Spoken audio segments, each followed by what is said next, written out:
ಆದರೆ ನಾವು ಯಾರು ಹೋಗಿ ಅವ್ರು ಮಾತಾಡ್ಸೋದು.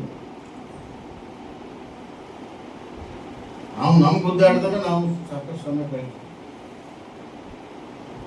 ಒಂದು ಸತ್ಯ ಹೇಳ್ರಿ ನೀವೆಲ್ಲರೂ, ಬೆಳಗ್ಗೆ ಎದ್ದು ಒಂದು ಕನಿಷ್ಠ ಒಂದು 5 ರಿಂದ 10 ಫೋನು ನಮ್ಮ ಪಕ್ಷದ ಬಗ್ಗೆ ಮಾತಾಡೋಕೆ ಮಾಡೋದು.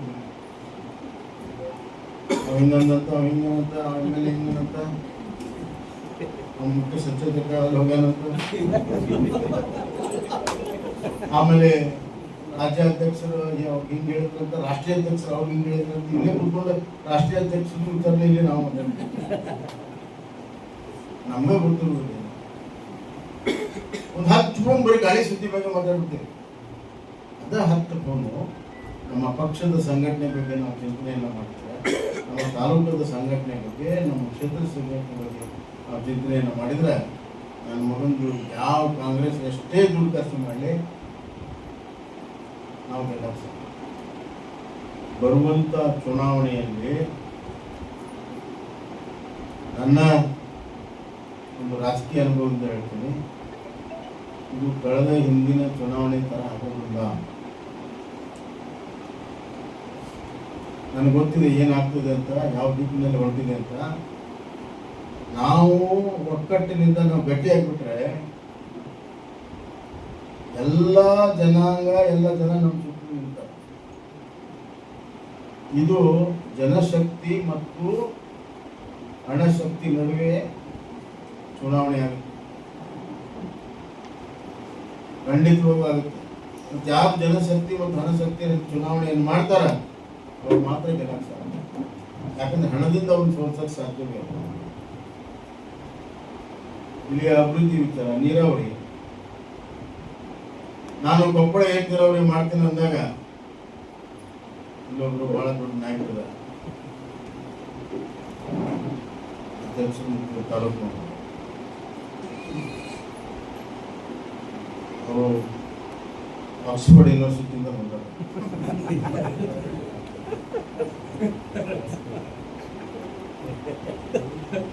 ಅವ್ರೇನ್ ಹೇಳಿದ್ರು,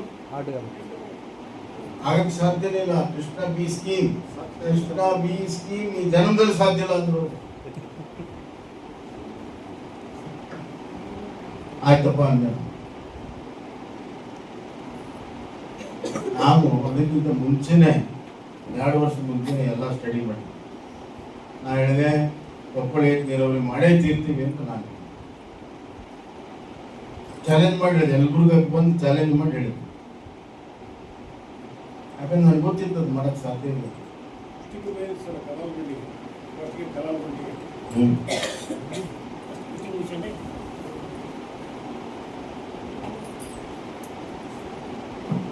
Krishna B scheme A scheme ಅಂತ ಇಲ್ರಿ, ಇದನ್ನ ನಾವು ಮಾಡ್ಕೊಂಡು. ನಾನು ನೀರಾವರಿ ಸಚಿವ ಆದ ಕೂಡ ನಮ್ಮ ಅಧಿಕಾರಿ ಕೇಳಿದೆ, ಮಹಾರಾಷ್ಟ್ರದಾಗ ಎ ಅಂಡ್ ಬಿ ಸ್ಕೀಮ್ ಅಂತ ಕೇಳಿದೆ. ಅದು ಕೃಷ್ಣ ಅಲ್ಲಿಂದ ಇಲ್ರಿ ಅಂತ. ಮುಂದೆ ಆಂಧ್ರದಾಗ ಎ ಅಂಡ್ ಬಿ ಐತೆ ಅಂತ ಕೇಳಿಲ್ಲ. ಮತ್ತು ನಮ್ದು ಯಾಕೆ ಎ ಅಂಡ್ ಬಿ? ನೀವಿನ್ನ ABC ಒಳಗಿದ್ರಿ, ನೀವು ನೀರಾವರಿ ಒಳಗೆ ABC ಇದ್ರಿ. ನೀವು ಏನೂ ಇಲ್ಲ, ಬೇನೂ ಇಲ್ಲ. ಕೃಷ್ಣ ಮೇಲುದಂಡ ಯೋಜನೆ ಇದು ಒಂದ. ನಮಗೆ ಬೇಕಾಗಿದ್ದು ನಾವು ಮಾಡಿಕೊಡೋಣ, ಅವ್ರು ಬೇಕಾದ ಅವ್ರು ಮಾಡಿಕೊಡೋಣ. ನೀರಿನ ಹಂಚಿಕೆ ಪ್ರಕಾರ ನಾವು ನೀರಿನ ಉಪಯೋಗ ಮಾಡ್ಕೊಡೋಣ. ಇದರ ಅರ್ಥ ಇಷ್ಟ. ಬಚಾವ್ ಅವಾರ್ಡ್ ಅಂತ ಭಾಳ ಮಾತಾಡ್ತಿದ್ರು. ತಲೆ ಕೆಟ್ಟೋಗ್ಬಿಟ್ಟಿತ್ತು. ನಾನು ಏನು ಬಚಾವ್ ಅವಾರ್ಡ್ ಏನಿದೆ ಅಂತೇಳಿ ಒಂದು ಕುತ್ಕೊಂಡು ಎಲ್ಲ ಬಂದಿದ್ದೆ. ಅವಾಗ ಓದ್ತಾಯಿದ್ರು, ಹಣೆ ಬರನೇ ಇಟ್ಟಿರ್ತೀರ, ಇವು ಏನು ಓದಿದ ಮಾತಾಡಕತ್ತಾರ ಮಕ್ಕಳು ಅಂತ. ಈ ಯೋಜನೆಯನ್ನು ಮಾಡಿದೆ. ಕೊಪ್ಪಳ ಯೋಜನೆ, ಏತ್ ನೀರಾವರಿ ಯೋಜನೆ ಆಲ್ಮಟ್ಟಿಯಿಂದ ಪ್ರಾರಂಭ ಆಗಿ ನಿಮಗೆ ಟೇಲೆಂಡ್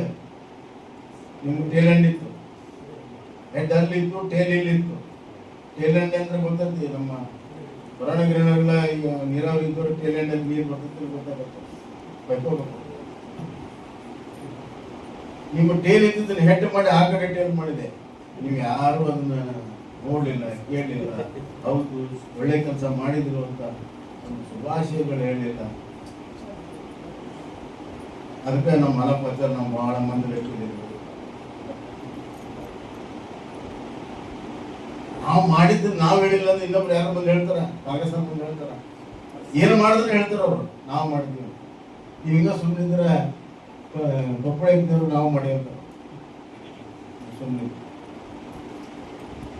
ಇದು ಈ ಜಾಗೃತಿ ಯಾವಾಗ ಬರ್ತಿದ್ದಿ? ಪಕ್ಷ ಸದೃಢವಾಗಿ ಪದಾಧಿಕಾರಿಗಳು ಬುದ್ಧಿವಂತರಾಗಿ ಕಾಂಗ್ರೆಸ್ಸಿನ ಪ್ರತಿಯೊಂದು ಹೇಳಿಕೆಯನ್ನ ರಾಜಕೀಯವಾಗಿ, ಸಾಮಾಜಿಕವಾಗಿ, ಶೈಕ್ಷಣಿಕವಾಗಿ, ಆರ್ಥಿಕವಾಗಿ ಕೊಡುವಂತ ಒಂದು ಪ್ರಬಲವಾಗಿರೋ ಟೀಮ್ ಇದ್ರೆ ಮಾತ್ರ ಸಾಧ್ಯ ಇಲ್ಲದಿಲ್ಲ. ಹೋರಾಟದ ಕಿಚ್ಚಿ ಕೊಡ್ಬೇಕು, ನೀವು ಹಟ್ಟಿಯಲ್ಲಿ ಸಂಕಟ ಆಗಬೇಕು. ಕಮ್ಯುನಿಸ್ಟ್ ಅಲ್ಲಿ ಒಂದು ಥಿಯರಿ ಇದೆ, ಒಲೆಯಲ್ಲಿ ಬೆಂಕಿ ಇಲ್ಲದೆ ಹೊಟ್ಟೆಯಲ್ಲಿ ಬೆಂಕಿ ಇದ್ದಾಗ ಕ್ರಾಂತಿ ಆಗುತ್ತೆ. ಒಲೆಯಲ್ಲಿ ಬೆಂಕಿ ಇಲ್ಲದೆ ಹೊಟ್ಟೆಯಲ್ಲಿ ಬೆಂಕಿ ಇದ್ದಾಗ ಕ್ರಾಂತಿ ಆಗುತ್ತೆ. ಕೆಲಸ ಮಾಡಬೇಕಾದ್ರೆ ಸಂಘಟನೆಗಳು. ಆಧುನಿಕ ಕಾಲದಲ್ಲಿ ಅವೆಲ್ಲ ದೊಡ್ಡ ದೊಡ್ಡ ನಾಯಕರಿದ್ರು, ಅವ್ರು ಬಂದ್ರೆ ಅವರಿಂದ ಜನ ಹೋಗ್ತಿದ್ವಿ. ಹಂಗೆ ಯಾರು ಸಂಘಟನೆ ಇದ್ರೆ ಅವ್ನು ನಾಯಕ, ಸಂಘಟನೆಯಲ್ಲಿ ನಾಯಕ. ಇನ್ನೊಂದು ದಿವಸ ಬಂದಾಗ ಏನೇನು ಕೆಲಸ ಐತಿ, ಹೆಂಗೆ ಮಾಡಬೇಕು, ಕೊಪ್ಪಳ ಜಿಲ್ಲೆಯನ್ನ ಇಲ್ಲಿಯ ಡಿಮಾಂಡ್ಗಳೇನು, ಹೆಂಗೆ ತೊಗೊಂಡು ಹೋಗ್ಬೇಕು ಅನ್ನೋದನ್ನ ನಾನು ನಿಮಗೆಲ್ಲ ವಿವರವಾಗಿ ಹೇಳ್ತೀನಿ. ಇದು ಮೊದಲನೇ ಮೀಟಿಂಗು, ಬೇಡ ಇಷ್ಟೇ ಹೇಳ್ತೀನಿ. ನಿಮ್ಮ ಭವಿಷ್ಯ ನಿಮ್ಮ ಕೈಯಲ್ಲಿ. ಯಾರೋ ಹೊರಗಡೆಯವ್ರು ಬಂದು ನಿಮ್ಗೆ ಸಹಾಯ ಮಾಡ್ತಾರೆ ಅಂದ್ರೆ ಸುಳ್ಳು. ಬಸವರಾಜ ಬೊಮ್ಮಾಯಿ ಸಹಾಯ ಜನ ತಯಾರಿದ್ದಾರೆ.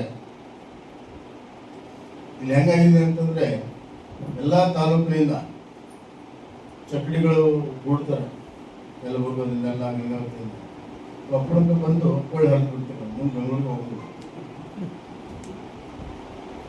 ಹಂಗಾಗಬಾರ್ದು. ದಯವಿಟ್ಟು ಹೇಳ್ತೀನಿ, ನಿಮ್ಮ ಭವಿಷ್ಯ ನಿಮ್ಮ ಕೈಯಲ್ಲಿದೆ.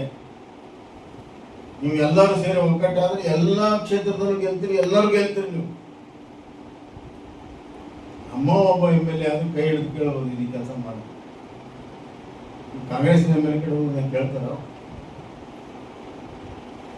ಆದ್ರಿಂದ ಈ ದುರಾಡಳಿತದ ಮುಂದಿನ ಸತಿ ನಮ್ಗೆ ಒಳ್ಳೆ ಅವಕಾಶ ಸಿಗ್ತದೆ ರಾಜಕೀಯವಾಗಿ.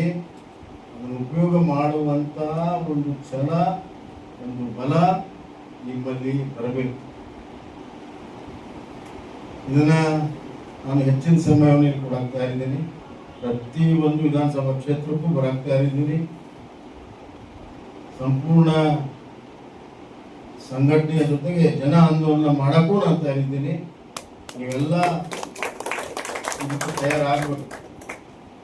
ಒಂದು ಕರೆ ಕೊಟ್ಟರೆ ಕನಿಷ್ಠ 4,000 ಜನ ಕೊಪ್ಪಳ ಹೆಡ್ ಕ್ವಾರ್ಟರ್ಸಿಗೆ ಬರಬೇಕು. ಆ ವ್ಯವಸ್ಥೆ ನೀವು ಮಾಡ್ರಿ. ಆ ಪೊಲೀಸ್ ಬರಲಿ, ಏನು ಬರಲಿ, ನಾನು ಜನ ಬರೋ ಮುಂದೆ ಯಾರು ಮತ್ತೀಗ ಎಲ್ಲ ಅಧಿಕಾರಿಗಳಿಗೆ ಗೊತ್ತಾಗಿದೆ, ಈಗಿರೋ ಸರ್ಕಾರ ಮನೆಗೆ ಹೋಗೋ ಸಮಯ ಬಂದಿದೆ ಅಂತ. ಇನ್ನೊಂದು ಸ್ವಲ್ಪ ದಿವಸಕ್ಕೆ ನ್ಯೂಟ್ರಲ್ ಹಾಕಾರ, ಆಮೇಲೆ ಅವ ಸೈಡಿಗೆ ಸರಿತಾರ. ಇದೆಲ್ಲ ರಾಜಕೀಯ ಸಂದರ್ಭದಲ್ಲಿ ನಾನು ನೋಡಿದ್ದೇನೆ. ಆದ್ದರಿಂದ ಇನ್ನು ಮುಂದಾದರೂ ನಾವು 2028 ನಮ್ದು ಹೌದೌದು, 2028 ನಮ್ದು ಆಗ್ಬೇಕು ಬೇಡ, 2028ರಲ್ಲಿ ವಿಜಯ ನಮ್ದು ಹೌದೌದು. 2028 ಎಲ್ಲಾ ಕ್ಷೇತ್ರಗಳು ವಿಧಾನಸಭೆಗೆ ನಾವು ಆಯ್ಕೆ ಮಾಡ್ತೇವೆ, ಇಲ್ಲೋ ಮಾಡ್ತೀವಿ. ಮಾಡ್ತೀರಂತ ಸಂಕಲ್ಪ ಕೊಡ್ರಿ. ನಿಮ್ಮ ಜೊತೆಗೆ ಹೆಗಲು ಕೊಟ್ಟು ನಡೆಯಕ್ಕೆ ಸಿದ್ಧನಿದ್ದೇನೆ. 3ನೇ ಸಭೆ ಎಷ್ಟಕ್ಕೆ ಸಾಕು.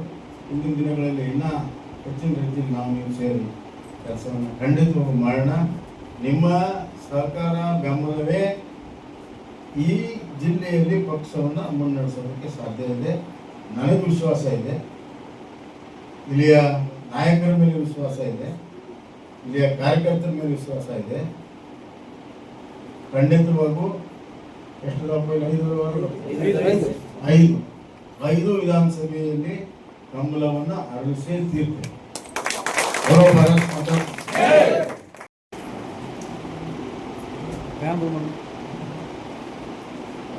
ಅಧ್ಯಕ್ಷರು ಯುವ ಮಿತ್ರರಾದಂಥ ಶ್ರೀ ಗುರುಗಣ್ಣವರು, ಮಾಜಿ ಸಚಿವರಾದಂಥ ಆಲಪಾಚಾರ್ಯ, ಮಾಜಿ ಶಾಸಕ ಮಿತ್ರರಾದಂಥ ದೊಡ್ಡಗೌಡ ಪಾಟೀಲ್, ಮಾಜಿ ಶಾಸಕರಾದಂಥ ಶಂಕರ ಮಂಗೊಳ್ಳಿಯವರು, ಸಂಸದರಾದಂಥ ಶಿವರಾಮೇಗೌಡರು, ಡಾಕ್ಟರ್ ಬಸವರಾಜ್ ಅವರು, ಶ್ರೀಮತಿ ಹೇಮಲತಾ ನಾಯಕ್ ಅವರೆಲ್ಲ ಸಲ್ಲಿಸಿದರು. ಚನ್ನಬಸವನಗೌಡ ಎಲ್ಲ ಮಂಡಳದ ಅಧ್ಯಕ್ಷರೇ, ಪದಾಧಿಕಾರಿಗಳು, ಭಾರತ್ ಮಾತಾ ಕಿ ಜೈ, ಭಾರತ್ ಮಾತಾ ಕಿ ಜೈ.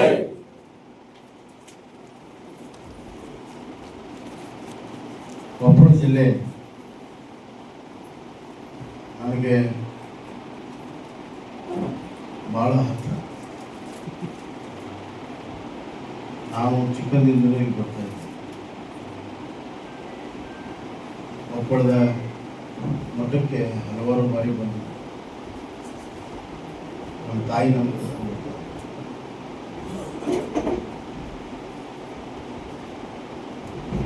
ಇಲ್ಲಿಯ ಜನ ಬಹಳ ಮುಗ್ಧರು ಮತ್ತು ಶ್ರಮಜೀವಿಗಳು. ಆದರೆ ಬಹಳಷ್ಟು ಅವಕಾಶಗಳಿಂದ ವಂಚಿತವಾಗಿರುವಂತಹ, ಹೀಗಾಗಿ ಇತ್ತೀಚಿನ ದಿನಗಳಲ್ಲಿ ಅಭಿವೃದ್ಧಿಯನ್ನು ನಾವು ನೋಡ್ತೀವಿ. ಬಹಳ ಬೃಹತ್ವಾಗಿರುವಂತಹ ಕೈಗಾರಿಕೆಗಳು, ಸ್ಟೀಲ್ ಮಿಲ್ಗಳು ಎಲ್ಲ ಬಂದರೂ ಕೂಡ ನಮ್ಮ ಸ್ಥಳೀಯರ ಬದುಕು ಏನು ಬಹಳ ದೊಡ್ಡ ಪ್ರಮಾಣದಲ್ಲಿ ಸುಧಾರಣೆ. ಇನ್ನೊಂದು ಕಡೆ ತುಂಗಭದ್ರಾ ಈ ಜಿಲ್ಲೆಯ ಸುತ್ತಲೂ ಹರಿದರೂ ಕೂಡ ಅದರ ಸದುಪಯೋಗ ಮಾಡಿಕೊಳ್ಳಲು ನಾವು ಯಶಸ್ವಿಯಾಗಿಲ್ಲ. ಹೀಗಾಗಿ ನೀರಾವರಿಯಿಂದ, ಕೈಗಾರಿಕೆಯಿಂದ ವಂಚಿತ ಆಗಿರುವಂಥ ಜಿಲ್ಲೆಗೆ ನ್ಯಾಯವನ್ನು ಕೊಡಿಸಬೇಕನ್ನುವಂಥ ಒಂದು ಸಣ್ಣ ಪ್ರಾಮಾಣಿಕ ಪ್ರಯತ್ನವನ್ನು ನಾವು ಮಾಡಿದ್ದೀವಿ. ಅದು ಈಗ ಹೊಲ ಕೊಡೋಕ್ಕೆ ಶುರು ಮಾಡಿದ್ರೆ ಬರುವಂಥ ದಿನಗಳಲ್ಲಿ ಬಹಳ ದೊಡ್ಡ ಪ್ರಮಾಣದಲ್ಲಿ ಅನುಕೂಲತೆ. ಭಾರತೀಯ ಜನತಾ ಪಕ್ಷ ಕೊಪ್ಪಳದಲ್ಲಿ ವಿಪುಲವಾಗಿರುವಂಥ ಅವಕಾಶಗಳನ್ನು ಕಳ್ಕೊಂಡಿದೆ. ಯಾವ ರೀತಿ ಅಭಿವೃದ್ಧಿಯಿಂದ ವಂಚಿತವಾಗಿದೆಯೋ ಅದೇ ರೀತಿ ಭಾರತೀಯ ಜನತಾ ಪಕ್ಷ ರಾಜಕೀಯ ಲಾಭವನ್ನು ತೆಗೆದುಕೊಳ್ಳದೆ ರಾಜಕೀಯದಿಂದಲೂ ಕೂಡ ವಂಚಿತ. ಹೀಗಾಗಿ ಇದರ ಪರಿಸ್ಥಿತಿ ಏನಾಗಿದೆ ಅಂತಂದ್ರೆ, ನಾಯಕತ್ವ ರಾಜ್ಯ ಮಟ್ಟದಲ್ಲಿ ಪ್ರಬಲವಾಗಿ ಬೆಳೆದ್ರೆ ಆ ಭಾಗ, ಆ ಕ್ಷೇತ್ರಗಳಿಂದ ದೊಡ್ಡ ಪ್ರಮಾಣದಲ್ಲಿ ಅಭಿವೃದ್ಧಿ. ಹೀಗಾಗಿ ನಮ್ಮ ಮುಂದಿರುವಂಥದ್ದು ಎರಡು ಸವಾಲು. ಒಂದು, ಈ ಒಂದು ಜಿಲ್ಲೆಯನ್ನ ಸಮಗ್ರವಾಗಿರುವಂಥ ಅಭಿವೃದ್ಧಿಯನ್ನು ಮಾಡಿ ಸಾಮಾನ್ಯ ಜನರಿಗೂ ಕೂಡ ಉತ್ತಮ ಬದುಕನ್ನು ನಡೆಸುವಂಥ ಅವಕಾಶವನ್ನು ನಾವು ಮಾಡಿಕೊಡಬೇಕು. ಅದಕ್ಕಾಗಿ ಅಧಿಕಾರ ಬೇಕು. ಅಧಿಕಾರಕ್ಕೆ ಬರಬೇಕಾದ್ರೆ ಇಲ್ಲಿ ಭಾರತೀಯ ಜನತಾ ಪಕ್ಷ ಗೆಲ್ಲಬೇಕು. ಎದ್ದು ಒಂದು ದೃಢವಾಗಿರುವಂಥ ಒಂದು ನಾಯಕತ್ವವನ್ನು ಪಡ್ಕೊಂಡು ರಾಜ್ಯದಲ್ಲಿ ನಮ್ಮ ಪಾಲೇನಿದೆ, ನಮ್ಮ ಪಾಲನ್ನ, ನಮ್ಮ ಹಕ್ಕನ್ನ ನಾವು ಪಡ್ಕೊಂಡು ಭಾರತೀಯ ಜನತಾ ಪಕ್ಷ ಗೆಲ್ಲಬೇಕು ಅಂತಂದ್ರೆ ನಾವೆಲ್ಲರೂ ಒಗ್ಗಟ್ಟಾಗಿ. ಇವತ್ತು ಕಳೆದ ಕೆಲವು ಚುನಾವಣೆಗಳಲ್ಲಿ ನಮ್ಮ ಸ್ವಯಂಕೃತ ಅಪರಾಧವನ್ನ ನಾವು ಮಾಡಿದ್ದೀವಿ. ನಾವೆಲ್ಲರೂ ಒಪ್ಕೋಬೇಕು, ನನ್ನ ಸಮೇತವಾಗಿ ಒಪ್ಕೋಬೇಕು. ನಾವು ಸ್ವಯಂಕೃತ ಅಪರಾಧ ಮಾಡಿದಂಥ ಹಿನ್ನೆಲೆಯಲ್ಲಿ ಗೆಲ್ಲುವ ಅವಕಾಶ ಇದ್ರೂ ಕೂಡ, ಜನ ಗೆಲ್ಲಿಸ್ಬೇಕಂತ ಇದ್ರೂ ಕೂಡ ನಾವು ಗುರಿಯನ್ನು ಮುಟ್ಟಕ್ಕಾಗಿಲ್ಲ. ಈಗ ಮತ್ತೆ ಅವಕಾಶ ಬಂದಿದೆ. ನಮ್ಮ ದೊಡ್ಡಗೌಡರು ಅಲಪಾಚಾರ್ಯರು ಮನೆ ನಡೆದ ವಿಧಾನ ಪರಿಷತ್ ಚುನಾವಣೆ ಬಗ್ಗೆ ಹೇಳಿದ್ರು. ಬಹಳ ದುರ್ದೈವದ ಸಂಖ್ಯೆ ಆಗಬಾರ್ದು, ಖಂಡಿತವಾಗಿ ಆಗಬಾರ್ದಾಗಿತ್ತು. ಒಂದು ಶಿಸ್ತಿನ ಪಕ್ಷದಲ್ಲಿ ನಡೆಯಬೇಕಾಗಿತ್ತು, ಅದು ಬೇರೆ ವಿಚಾರ. ಆದರೆ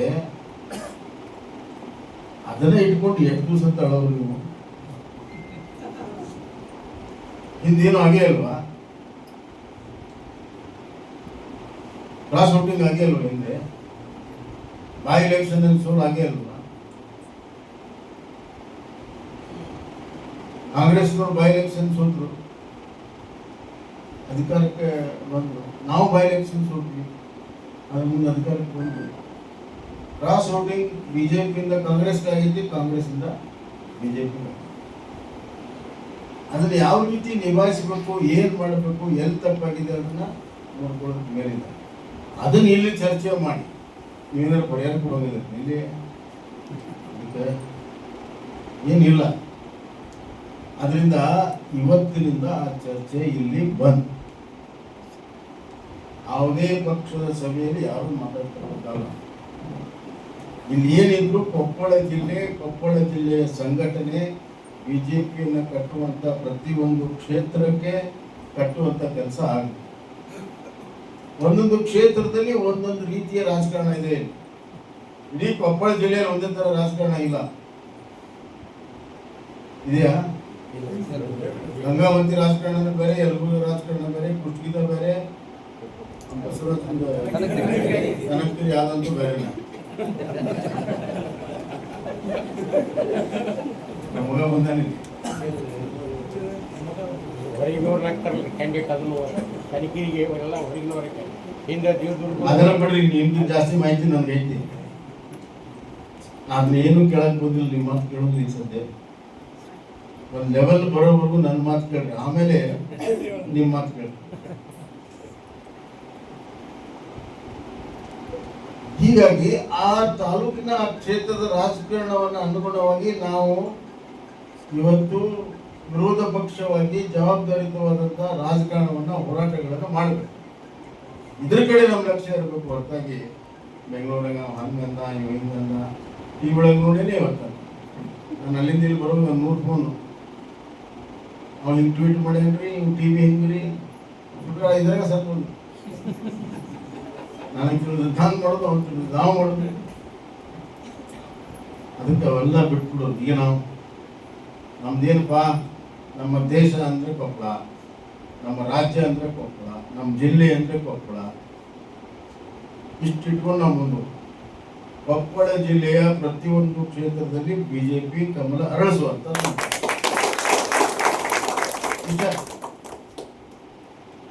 ಮ್ಯಾಲಿನ ರಾಜಕಾರಣ ತಗೊಂಡು ಇಲ್ಲಿ ನೀವು ಉದಾಡಕ್ ಹೋಗ್ಬೇಡ್ರಿ.